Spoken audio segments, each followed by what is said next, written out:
Alors, bonjour à toutes et à tous et bienvenue dans cette vidéo. Je vais aujourd'hui faire une vidéo qui va parler de Mythic Battle. Alors, Panthéon, Ragnarok, je vais mélanger un petit peu les deux.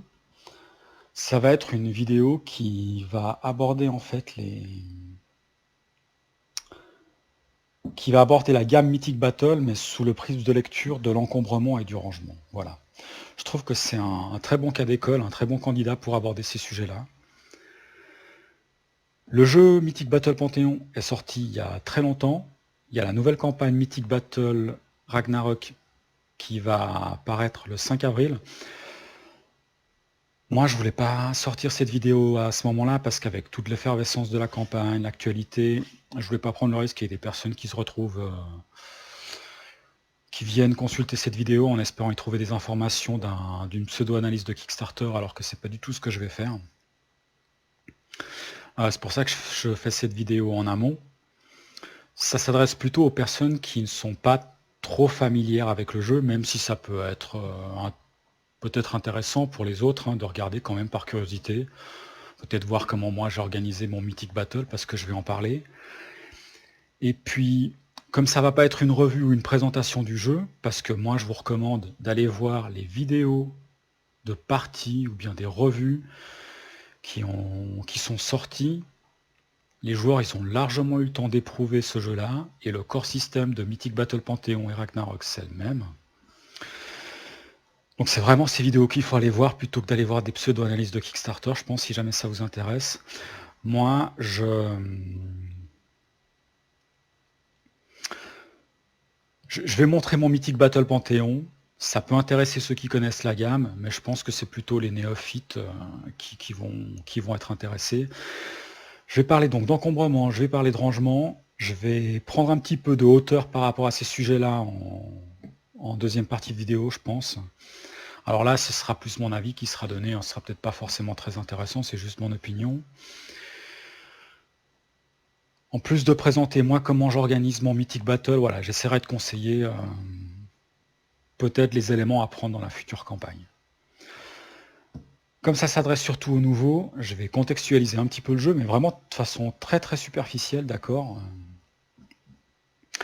Mythic Battle Panthéon, c'est un jeu donc d'affrontement. Et puis moi j'ai acheté ce jeu-là parce que c'est un jeu d'affrontement qui procure un petit peu des sensations de jeu d'escarmouche. Alors moi, ce genre-là, c'est un genre que j'affectionne. Par contre, c'est pas le genre de jeu que je joue récemment. Quand j'étais un ado, je faisais du Necromunda ou des trucs comme ça, je trouvais super. Mais les jeux d'escarmouche qui permettent une plus grande liberté que ce jeu-là il se joue sur un plateau en fait, en termes de géométrie, d'aire de jeu, et ben il demande beaucoup d'investissement quand même. En tout cas, moi je trouve. Parce que ça implique de s'acheter le jeu, ça implique de s'acheter les armées ou les factions, les codex, les guides qui nous intéressent. Mais en tout cas, moi, je vois également les choses de la façon suivante. Il faut que les personnes contre qui on joue, elles s'investissent dans leurs factions et qu'elles s'achètent également leurs factions et leurs armées. Et maintenant, aujourd'hui, on va dire, c'est plutôt moi, traditionnellement, qui achète les jeux parce que je joue avec différents groupes de joueurs. Ça me dérange pas, donc. Mais du coup, voilà, le contexte actuel, les personnes avec qui je joue, c'est moins propice à jouer à des jeux d'escarmouche qui demandent beaucoup d'investissement, c'est très chronophage. Il y a du modélisme à faire, faut faire ses décors, et même si on en achète déjà faits, faut les peindre. Donc voilà. Et donc du coup, ce jeu-là, qui me procure un petit peu ce genre de sensation, qui est un jeu d'affrontement que je trouve vraiment excellent, et il remplissait une case vide dans ma ludothèque. Et, euh, et moi, je le trouve vraiment super. C'est le seul jeu dans ce genre que j'ai, mais il me convient vraiment très très bien, donc je suis vraiment très très content de ce jeu-là. Voilà, je vais pas rentrer plus dans le détail du jeu, comme je disais, il y a des vidéos qui existent déjà, si vous voulez vraiment aller regarder à quoi correspond ce jeu-là, je, je vous recommande d'aller voir des parties, il y en avait à l'époque sur Trick Track ou des trucs comme ça. Et puis moi maintenant, je vais parler un petit peu de la gamme, de la première campagne, Et puis, à nouveau, donc comme je le disais, sous le prisme de lecture de l'encombrement. Parce que la première campagne, ça a été une campagne qui avait une proposition qui était pléthorique. La première campagne, alors avant que j'ouvre ces boîtes-là, elle proposait la boîte de base, la Pandora Box. Ça, c'était le pledge de base, c'était le God's Pledge. Et puis, il y avait pas mal d'extensions qu'on pouvait s'acheter. Et puis des petites extensions. Il y avait énormément de contenu. Et puis moi, j'ai trouvé ça à l'époque de la 1.5. J'ai trouvé que c'était intimidant en fait. Je trouve que c'est un petit peu intimidant d'avoir autant de contenu parce qu'on se dit ça va prendre énormément de place en fait. Où est-ce que je vais caser ça chez moi même si j'avais la place pour y caser. Enfin moi, pour moi c'était un frein. Je trouve que stratégiquement, ils ont vraiment fait un très mauvais choix de proposition pendant ces 2 premières campagnes. Alors, avec le recul, c'est facile de dire ça. Mythic Battle, Panthéon, c'est une coproduction Monolith Mythic Game. Moi, je considère pas ça comme un jeu Monolith ou Mythic, c'est vraiment une coprod. Là, depuis, c'est retombé sous l'escarcelle de Monolith qui a racheté des parts à Mythic. Peut-être que c'était compliqué d'avoir une stratégie long terme, je sais pas. Mais en tout cas, proposer autant de contenu sur ce jeu-là, alors qu'il va y avoir d'autres itérations sur d'autres univers, enfin pas d'autres univers, mais d'autres mythologies, je trouve que c'était pas une bonne stratégie. Et en plus, ça a éloigné des acheteurs potentiels comme moi.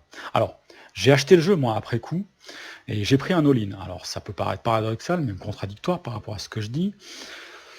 J'ai acheté un all-in parce que j'ai eu une offre intéressante, et puis j'avais l'intention de faire le tri en fait, en termes de gameplay. Il y avait des choses qui m'intéressaient, d'autres moins, des figurines qui me plaisaient plus, d'autres moins. Et puis je me suis dit, je vais retenir ce que je pense trouver dans la prochaine campagne de Mythic Battle Ragnarok. Alors, depuis, on a eu une annonce qui nous dit à peu près en termes de correspondance, en termes d'équivalence, en termes de contenu, ce qu'on va avoir dans la nouvelle campagne de Mythic Battle Ragnarok. Et ça devrait être la boîte de base, la Pandora, l'équivalent d'une extension grande, mais pas la plus grosse, qui est comme Hera par exemple. Et puis quelques petites extensions, et puis peut-être 1 ou 2 titans. Ça devrait être à peu près ça. Et moi, j'ai de la chance, quand je m'étais projeté, quand je m'étais dit, qu'est-ce que je vais garder? Je vais garder à peu près ce contenu-là. Et donc moi, j'ai gardé quelque chose qui ressemble à ce contenu-là, et j'ai tout rangé là-dedans, plus dans la boîte qui contient les titans. Donc moi, c'est le contenu que je possède aujourd'hui, c'est ça. Par contre, j'ai fait du tri.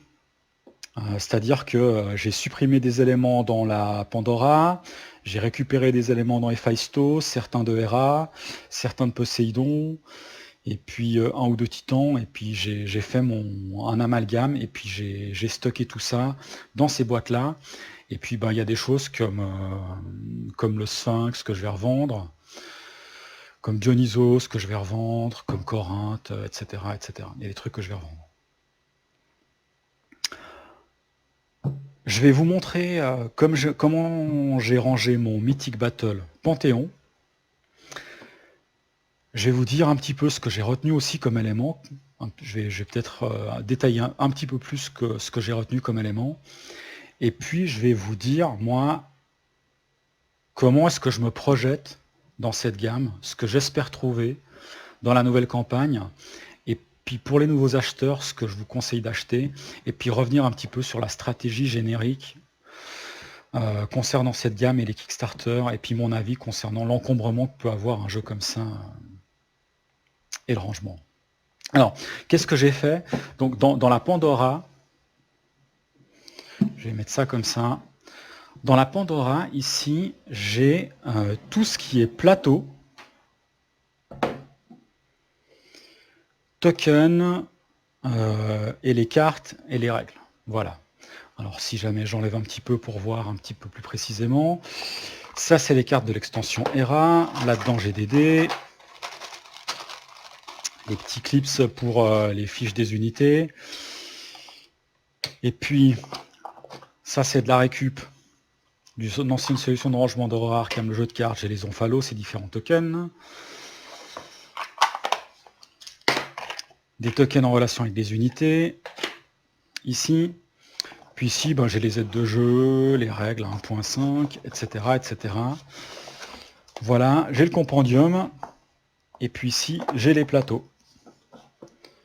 Voilà. Et puis ici, je possède toutes les cartes des troupes, des unités, etc. Alors, je pense que vous allez reconnaître la boîte.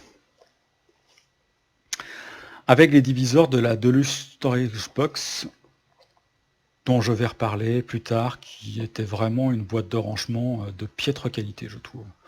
À nouveau, là, une très très mauvaise idée. Mais je vais revenir sur ce sujet plus tard. Donc là, j'ai les différentes cartes. Je les ai toutes mises là, même si jamais je les utilise pas toutes, parce que j'ai fait du tri dans le contenu que j'utilise. Voilà. Donc ça, c'est ce que je possède dans cette boîte qui pèse super lourd du coup, parce que c'est que du carton et des cartes. Voilà, je sais plus comment c'était, à peu près comme ça.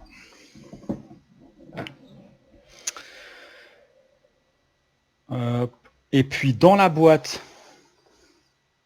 dans la core box, qu'est-ce que j'ai? Eh ben, j'ai les fiches des unités, enfin des héros, des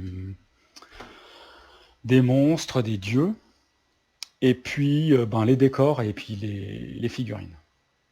Alors, donc là, il y a les décors, une partie des figurines, et puis une autre partie des figurines sont au-dessous. Au premier étage, j'ai mis les figurines qui étaient petites, qui prenaient pas beaucoup de place. Au deuxième étage, dessous, je vais montrer, il y a des figurines qui sont un peu plus grosses. Et puis les dieux, puis les 1 ou 2 titans que j'ai retenus sont là-dedans.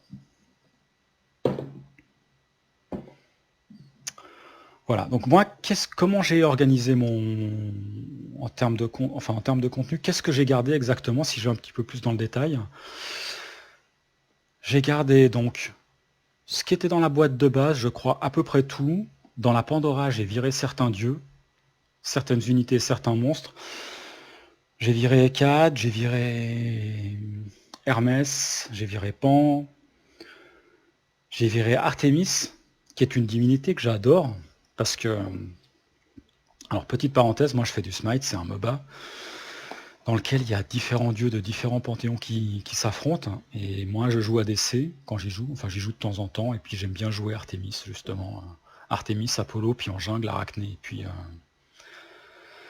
et puis Thor, je joue avec un pote qui joue Ymir, donc tout ça, ça me parle en fait, là. Mais j'ai dû virer Artémis, parce qu'elle était avec ses chiens, et donc ça prenait de la place. Donc j'ai dû faire un choix également, qui est celui du rangement et de l'encombrement, quoi. Donc je l'ai... Elle n'est pas dans ces boîtes-là. Tout ce que j'utilise pas, en fait, est dans la boîte de Poséidon. Toutes les figurines que j'utilise pas, en fait, tout le contenu que j'utilise pas, je l'ai mis dans la boîte de Poséidon, puis c'est à la cave, en fait. J'ai viré des troupes, les satyres, j'ai viré Arachné, je l'ai aussi viré, en fait, parce qu'elle vient avec plein de petites araignées, ça prenait de la place. Et puis j'ai gardé tout le contenu de Hera, parce que la campagne, elle est un petit peu originale. Héphaïstos, j'ai gardé pas mal de figurines, en tout cas Héphaïstos, le dieu, et puis les golems de lave, ça c'est sûr. Pas les guerriers mécaniques. Akamas non plus, parce que c'était une grosse figurine. Par contre, Prométhée, qui est une grosse figurine, mais qui est très jolie, celle-là, je l'ai conservée. Et puis dans Poséidon, j'ai conservé que Poséidon, Thésée et puis Andromède. Voilà, donc deux petites unités, et puis le dieu Poséidon. Et tout le reste ne m'intéresse pas. Et ça, pour moi, c'est encore un symptôme de cette proposition de la première campagne, qui proposait beaucoup de choses, où on peut dire, ok, mais si jamais il y a beaucoup de propositions, ben, t'es pas obligé de tout prendre, qui peut le plus, peut le moins. Sauf que l'offre, elle était dispersée, en fait. Il s'était vraiment dispersé, et puis même, Poséidon, c'est une boîte qui apporte de nouvelles mécaniques, les combats maritimes. Heureusement, ils ont annoncé qu'ils avaient abandonné ça pour Ragnarok. Moi, je trouve que c'est une bonne chose, parce que c'est se disperser, et puis je préfère que le jeu soit, en tout cas pour ce genre de jeu, je préfère que ce soit centré sur sur le cœur du jeu, et puis que les troupes soient équilibrées, que l'attention elle soit plus trop portée par exemple sur l'équilibrage des troupes plutôt que sur de nouvelles mécaniques pour apporter de la diversité comme du combat maritime. Du coup voilà, donc j'ai conservé très très peu de choses de Poséidon. Et puis sur les petites extensions, j'ai conservé les héros de la guerre de Troie, les Children of Equina, mais pas le renard, parce que je le connaissais pas trop ce renard en fait. Et puis la Manticore. Voilà. Mais en termes de contenu, ça correspond à peu près à le God Pledge, donc la boîte de base, la Pandora, l'extension de Hera, et puis les 3 petites extensions que je vous ai citées avec un titan en plus ou deux. En fait, à la fin, je pense que je vais juste conserver Atlas et puis Chronos. On verra ce qu'on a dans Mythic Battle Ragnarok. Il y aura Ymir, puis s'il y a un autre titan, j'en conserverai un deuxième, sinon j'en conserverai qu'un.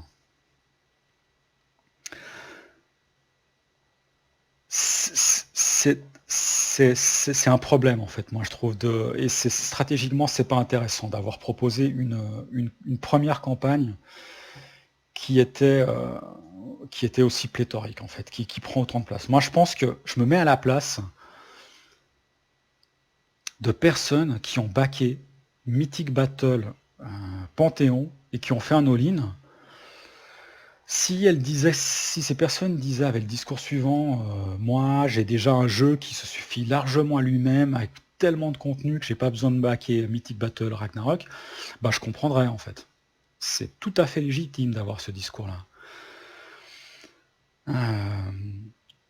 Ce qu'il aurait fallu faire, je pense, c'est avoir des Kickstarter avec moins de contenu.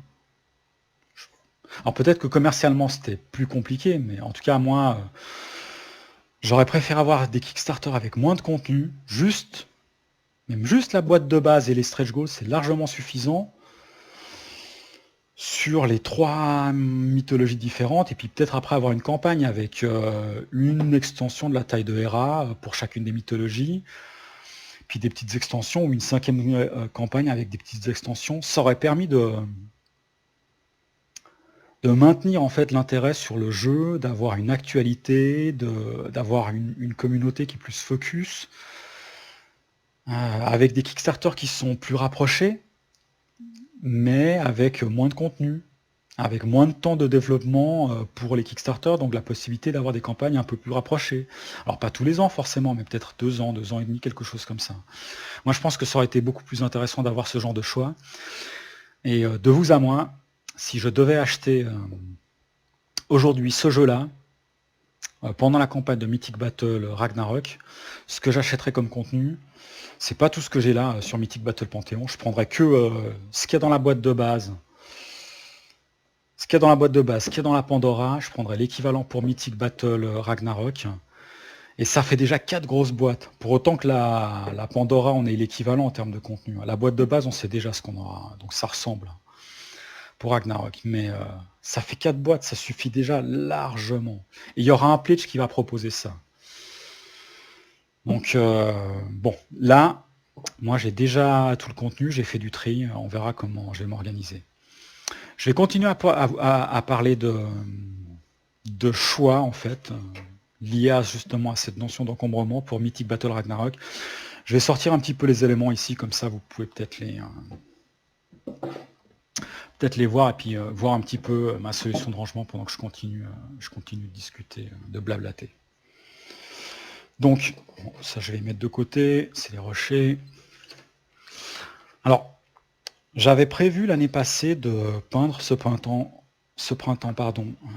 Mythic Battle Panthéon, et c'est ce que je vais faire. Donc j'ai commencé à peindre ça il y a 2 semaines, j'ai un bon rythme, j'ai peint les hoplites, les Spartes, les chiens de l'enfer, les autres bozos de l'enfer, là. J'ai fait vite fait mes décors, très très rapidement. J'ai peint l'hydre aussi, et puis le cerbère. Voilà. C'est déjà pas mal à ce stade-là, je suis en train de peindre... j'ai juste sous-couché les centaures, c'est ce que je peindrai ce week-end, en fait, je pense. Ça, et puis les Amazones, si j'arrive à bien avancer. Alors, pendant que je déballe, juste si jamais je m'attarde 2 secondes sur la peinture, faut que je recolle un peu mieux ça. J'ai décidé de les peindre dans un style un peu cracra, un peu genre apocalyptique. Et ça me permet d'aller vite, et puis en plus ça me plaît le rendu, quoi. Puis c'est en raccord avec le thème. C'est-à-dire que Mythic Battle Panthéon, ça se passe après l'ouverture du Tartare. Alors pas la boîte de fromage à tartiner, hein. C'est là où il y avait les... Là où il y avait les titans qui ont été enfermés, et donc c'est la guerre, c'est le chaos, donc c'est très bien. Donc je les ai peints dans un style un petit peu cracra. Bon là je pense qu'on verra pas. Dans un style un petit peu cracra, et moi ça me... Pardon. Moi ça me plaît bien. Bon, l'objectif c'était pas de vous montrer les figurines que j'ai peintes, je vais les sortir, puis peut-être que je vais mettre des photos, peut-être que je vais mettre des inserts dans cette vidéo, pour qu'on arrive mieux à voir ce dont quoi je parle. Alors, je vais juste mettre quelques figurines, puis je vais terminer de vous présenter ma solution de rangement, puis continuer un petit peu la vidéo sur les sujets qui m'intéressaient. Donc, dans cette boîte là, je disais que j'ai des figurines, et puis j'ai des fiches. Alors les figurines, je leur ai mis en fait un petit aimant, et elles sont fixées sur des feuilles en métal. Ça se trouve dans n'importe quelle boîte de modélisme ou de jeu même. Alors, normalement j'enlève ça avant pour enlever ça, mais là j'ai pas envie d'enlever ce truc là. Donc je vais le faire comme ça. Et puis là-dessous, j'ai les figurines qui sont un peu plus imposantes, mais pas uniquement, parce que le reste se trouve dans cette boîte.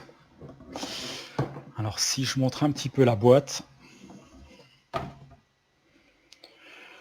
lui je vais le sortir là, il y avait le typhon que j'avais peint très très rapidement, mais que je vais pas garder. Ce que je vais garder c'est ça, puis j'aurai encore de la place, peut-être que je vais remettre Artemis.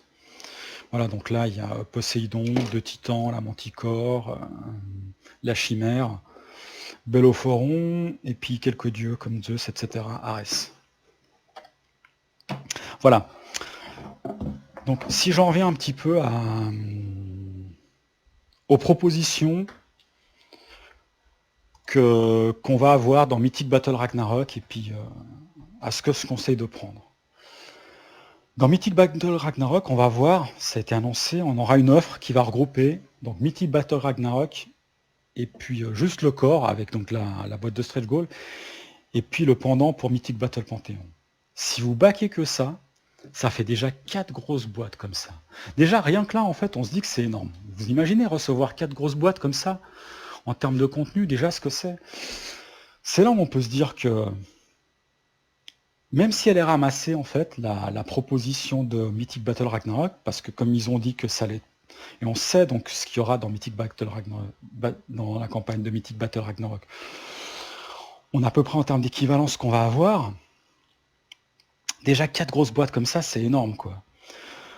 Moi, je pense que s'il y a une personne qui s'intéresse que au jeu, sans considération de la gamme, d'une façon générale, à ce moment-là, elle va regarder la campagne, elle va se dire, ok, bon, moi je vais prendre le pledge de base, ou peut-être une extension ou deux, bon, là, il n'y a pas de problème. En termes de contenu, c'est pas déconnant, cette campagne. Donc, je peux comprendre aussi qu'il y ait cette proposition-là. Mais pour quelqu'un qui veut du contenu et de la diversité, moi je recommande plutôt d'acheter, de combiner Panthéon et Ragnarok, plutôt que de prendre un et puis toutes ces extensions, quoi. C'est beaucoup plus fun d'avoir des dieux grecs qui combattent des dieux vikings, et après qui combattront des dieux égyptiens, quoi. Vous vous rendez compte, ça va faire 6 grosses boîtes comme ça que vous allez recevoir. Juste le truc de base, c'est déjà énorme, quoi. Moi je pense que c'est un jeu qui est super, mais j'imagine qu'il y a des personnes qui ont été intimidées par la première campagne de Panthéon, qui vont peut-être pas venir, des personnes qui ont déjà beaucoup de contenu, des personnes qui se posent des questions, mais comment est-ce que je vais faire matcher l'un et l'autre? Moi vraiment je recommande d'acheter juste la base. Je trouve que c'est largement suffisant. On va dire que pour les personnes qui veulent vraiment avoir tout, s'il faut acheter à peu près l'équivalent dans Mythic Battle Panthéon, ce serait donc le God Pledge, et puis l'extension, il faut prendre Hera. Parce qu'en termes de gameplay, c'est la plus intéressante. Même si en termes de figurines, je préfère ce qu'il y a dans Héphaïstos. Quoique dans Hera, il y a des trucs quand même assez sympas, hein, aussi. Voilà, Hera, et puis peut-être les 3 petites extensions dont j'ai parlé, mais je sais pas. Je trouve vraiment que stratégiquement, ils ont vraiment fait de très de très très mauvais choix quoi là-dessus. Alors, j'imagine que l'écartement entre les campagnes, bon, tout ça, je suis un petit peu l'actualité de Monolith, hein. Même si j'ai pas beaucoup de jeux de leur part, en fait, j'ai que Claustro 1643 parce que Batman, c'est pas ma cam. Et puis Conan, bah, j'étais pas dans le coup en fait à l'époque des premières campagnes. Et puis j'ai pas suivi en fait Conqueror là, il y a pas longtemps, hein. La campagne qui proposait un mode aventure, je crois, ou un truc du style. Je l'ai pas suivi. Bah voilà, j'ai de l'affection pour Monolith parce que j'aime bien leur philosophie. C'est un peu comme Peterson Games, c'est des boîtes comme ça pour lesquelles on va dire, j'ai une certaine affection parce que j'aime bien leur philosophie. Et ben,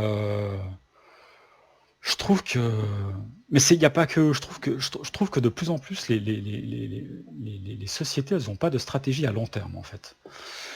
En termes d'encombrement, moi je pense que c'est un facteur qui est vraiment important. Et je pense que les boîtes, elles se tirent une balle dans le pied en proposant autant de contenu. On a tous des jeux qui prennent de la place avec des figurines. Enfin, on n'a pas tous, mais on est nombreux à avoir des jeux qui prennent de la place avec des figurines, etc. Et parfois, j'entends, mais moi, je vais pas prendre ce jeu-là parce que j'ai déjà ça à peindre. Moi, je vais pas prendre ce jeu-là parce que j'ai pas le temps d'y jouer, etc., etc. Il y a plein de bons arguments, mais je me rends compte que dans un univers de passionnés, dans un hobby comme celui-là, c'est facile de faire des exceptions parce qu'on oublie en fait ces critères qui sont importants. Par contre, celui de l'encombrement, normalement, il y a cette image qui nous est envoyée tous les jours quand on regarde notre bibliothèque, on voit la place que ça prend, on se dit mais ces grosses boîtes, j'en ai plein, ça prend de la place, je vais pas pouvoir en caser encore des millions dans ma ludothèque. Au bout d'un moment, il faut. Enfin voilà quoi. Et donc, il faut que les éditeurs ils prennent ça en compte, qu'ils prennent cette notion en compte pour proposer quelque chose qui prend pas énormément de place. Sur Mythic Battle Panthéon, on pourrait me dire, ok, tu prends que. T'aurais déjà pu prendre que la boîte de base et puis Pandora, mais moi, il y a un truc qui m'a embêté, et là, c'est du luxe, je suis d'accord, on peut pas tout avoir, c'est du luxe, mais. Enfin, si jamais je demande à quelqu'un de citer les 4 divinités les principales de la mythologie grecque, on va me citer Zeus, Poséidon, Athéna, et puis Hadès, je pense. Enfin, pas parce que les gens sont fans des chevaliers du zodiaque, mais parce que je pense que c'est les plus connus. Puis après, il y aura Aphrodite, il y aura Artémis, il y aura peut-être Arès, etc. Je sais pas. Franchement, je sais, c'est un peu comme si c'était une carotte, quoi. Poséidon, c'est une super figurine, c'est une figure emblématique de la mythologie grecque, et on l'a dans une grosse boîte avec tout le reste, moi, qui m'intéressait pas. Et j'ai l'impression que je suis pas le seul à avoir été dans ce cas-là, quoi. Et puis dans Héphaïstos, il y a des trucs, des belles figurines. Dans Hera, j'ai l'impression que. Enfin, je sais pas. C'est comme si dans chaque extension, il y avait un truc qui était intéressant. Dans Hera, c'est le gameplay et puis la campagne. Dans Héphaïstos, c'est des figurines. Dans Poséidon, c'est Poséidon, la divinité. Euh, J'espère pas voir ça dans Ragnarok, en fait. Alors, je sais que l'offre est plus ramassée, mais dans la boîte de base de Ragnarok, ils ont annoncé, comme Dieu, Thor, Loki, Freya. Ok, ben moi, si je dois en citer 4, je vais citer Thor, Loki, Freya, et puis Odin. Alors, il n'y a pas Odin, ils ont mis elle, bon, bah, très bien, il y a la parité et tout, moi je trouve ça super. Par contre, Odin, c'est un cavalier avec sa lance, sur un cheval qui a 6 pattes, ça a l'air d'être une figurine assez imposante. Est-ce qu'elle sera dans la boîte de Stress Gauche? Je sais pas. Si jamais elle tient pas dedans et qu'elle est ailleurs, ben moi je vais trouver ça dommage de pas avoir Odin quand même. Je vais me dire zut quoi, c'est Odin, c'est quand même une figurine qui est assez chouette en fait. Donc je sais pas. Il faut vraiment qu'ils réfléchissent un petit peu à leurs propositions, parce qu'au bout d'un moment, il va y avoir une saturation en fait. Moi d'ailleurs je pensais qu'elle viendrait plus tôt, je me suis dit il va y avoir un plateau qui va, en termes de succès Kickstarter, qui sera là, qui va arriver plus vite. Et puis ben, l'actualité, elle me donne tort parce qu'il y a eu euh, Darkest Dungeon qui a explosé la baraque. Il y a eu le dernier Zombicide Western qui a fait plus de 3 millions, quoi. C'est la combienième, la quatrième itération de Zombicide. Il y a eu plusieurs saisons.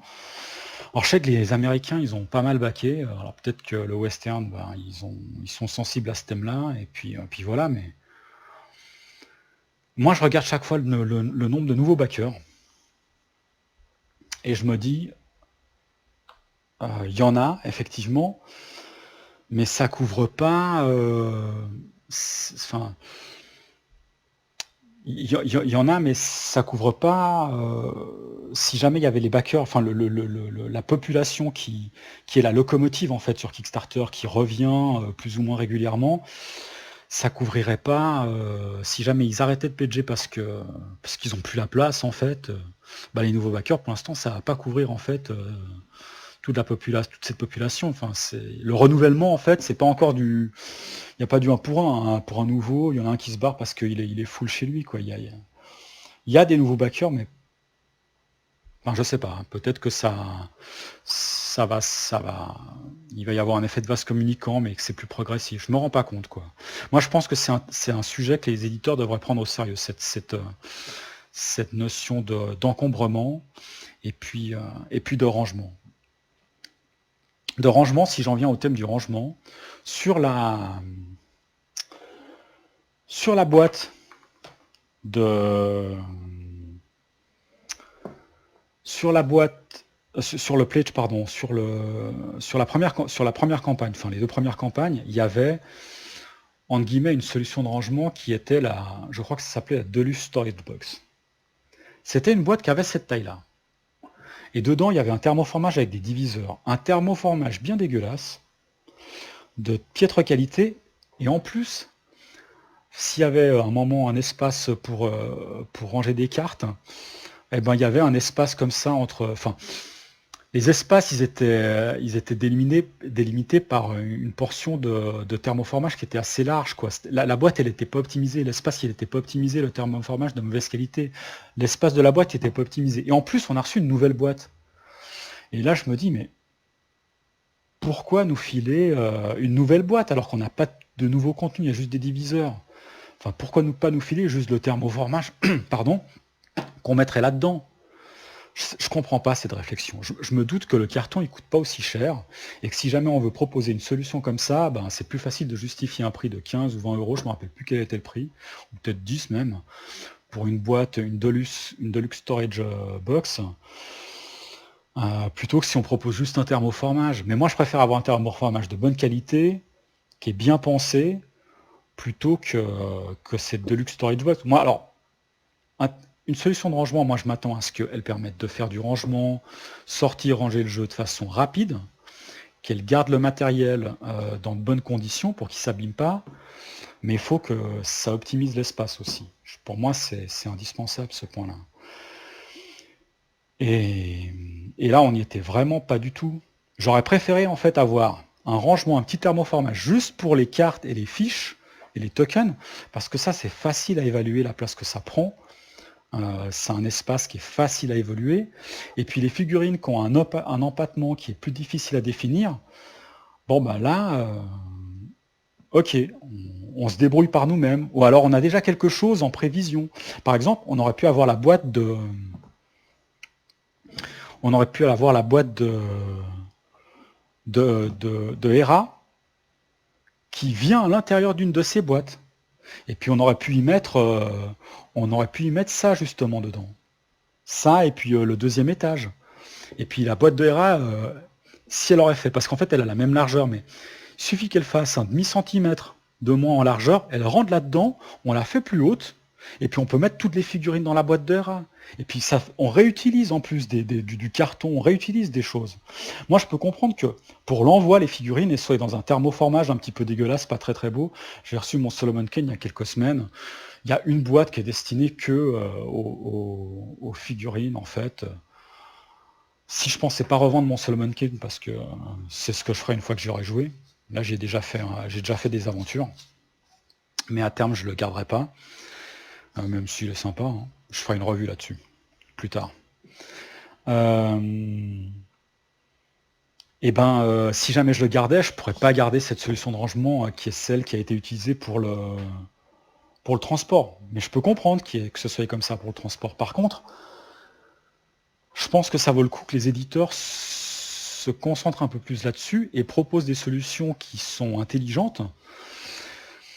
Et c'est normal que ce soit pas prioritaire dans le backlog. Je pense que l'équilibrage de ce jeu-là, il est plus important qu'avoir une solution de rangement qui tient la route. Mais néanmoins, sur le moyen et long terme, je pense que ça peut jouer sur le succès de futurs Kickstarter. Parce qu'au bout d'un moment, les gens, ils n'auront plus la place de stocker ces jeux-là, quoi. Sans parler de l'accumulation de kilos plastiques, et puis enfin bref, je rentre même pas dans le détail, enfin, il y a encore d'autres critères, hein, d'accord, mais là, pour l'instant, cette vidéo-là, c'est que, j'ai perdu un bout d'arbre, là. C'est que c'est surtout le rangement et puis l'encombrement. Donc voilà, c'était un petit peu ça que je voulais aborder, en fait, dans cette vidéo. C'était discuter de ces sujets-là. Pour les nouveaux backers, vraiment, moi, je conseille d'avoir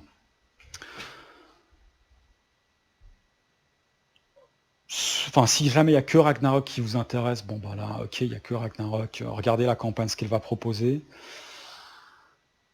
Si c'est la gamme qui vous intéresse, faut vraiment pas aller chercher plus loin que la boîte de base et puis la Pandora. Mais même si jamais il n'y a pas la gamme, même s'il n'y a que Mythic Battle Ragnarok, faudra voir les autres propositions, hein, l'extension, ce qu'on aura, mais c'est largement suffisant en fait, je pense. Ça prend trop de place en fait. Il est super ce jeu, mais enfin moi déjà pour organiser mon rangement là-dessus, j'ai dû me creuser un petit peu la tête, ça prend trop de place.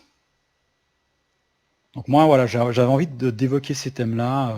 C'est mon opinion, moi je me doute que ça va pas atterrir dans l'oreille d'un quelconque éditeur. Moi je suis dans mon coin, je fais mes trucs. Mais c'est vrai que ouais, je pense que c'est un sujet dont les éditeurs devraient se préoccuper plus sérieusement en fait, parce que voilà, le jeu il est vraiment bestial. Mais est-ce qu'il y aura autant de succès sur la campagne qui va venir ou bien sur la prochaine, si jamais on a une, hein, si jamais on a l'Égypte? Et moi c'est ce que je souhaite en fait. Je sais pas trop. On verra. Bon, c'est tout le mal que je leur souhaite, hein, d'accord, hein, mais voilà. Et puis voilà, donc en termes de conseils, ben moi je vous dis, hein, franchement, je le redis, si vous voulez Emit et Battle Panthéon et Ragnarok, prenez que le truc, il y aura une offre hein, qui va aller dans ce sens-là. Hein. Ça fait 4 boîtes comme ça, prenez que ça. Et puis vous aurez l'Égypte prochainement, puis c'est pas grave, vous n'aurez pas des figurines comme Poséidon, que moi je trouve super chouette, ou d'autres trucs. Mais franchement, c'est vraiment pas grave en fait. Faut faire l'impasse là-dessus. Et puis moi, je suis pas un exemple à suivre, d'accord. Moi, c'est un luxe que j'ai pu avoir à cause de l'offre que j'ai racheté. Et puis j'ai pu faire le tri, etc., etc. Mais je suis pas un exemple à suivre. Moi, je vous conseille d'avoir un choix qui est plutôt pragmatique en fait. Voilà, je vais pas faire cette campagne donc pendant le Kickstarter. J'espère que si jamais il y a des gens qui atterrissent ici pendant le Kickstarter, ben, ils seront pas trop déçus de cette vidéo-là. Et puis moi, les prochaines vidéos que je vais faire, enfin en tout cas que je vais poster, ça va être des vidéos de partie. Ça fait un moment que j'en parle. Donc ben, peut-être à bientôt. Peut-être à bientôt dans une de ces vidéos. D'ici là, portez-vous bien. Allez, ciao ciao.